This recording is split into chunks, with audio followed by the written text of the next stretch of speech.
Labis na nasaktan ako. Hello everyone, I am Martin Lurag, BSCS 1D students. This video introduces you on how to disassemble and assemble system unit.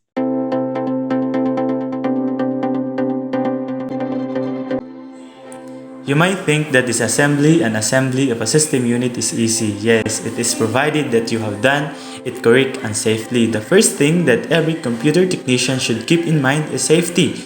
You must think that electrocution and nasty cuts are the most common injuries a computer technician should have, and we need to avoid by simple safety procedures. To disassemble and assemble a computer is integral as being a computer hardware servicing technicians. Aside from electrocution, we must also think that the computer that we are about to disassemble requires care. Safety of the equipment must also be considered. Not only think the computer's safety but also to our tools, because tools is our best friends. You need to take good care of them so they in return can make your job easily and fast. Remember safety, do not neglect it. Neglect can cause catastrophic effects.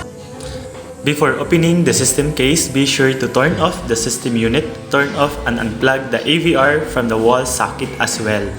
The first part of this video, disassembling a system unit.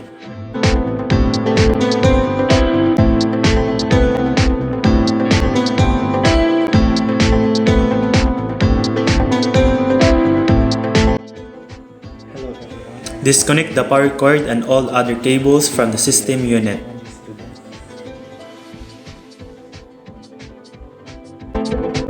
After clearing all connected cables, put the system unit into the table. Rub your hands and touch the unpainted metal parts of the system unit with your bare hands to remove the FDS of your body. Then wear a gloves to keep your hands clean while handling computer parts.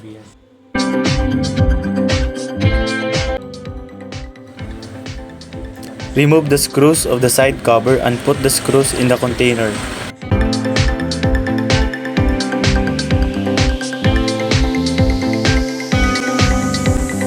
Wear anti-static rest strap. Remove all the connectors.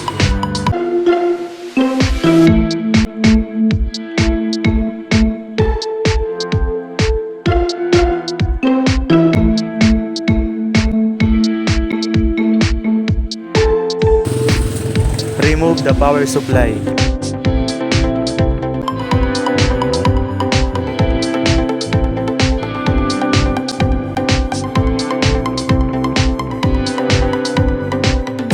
Remove the hard disk drive. Remove the DVD drive. Remove the RAM.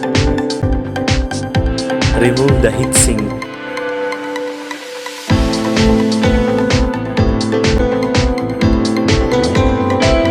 Remove the CPU or processor. Remove the motherboard.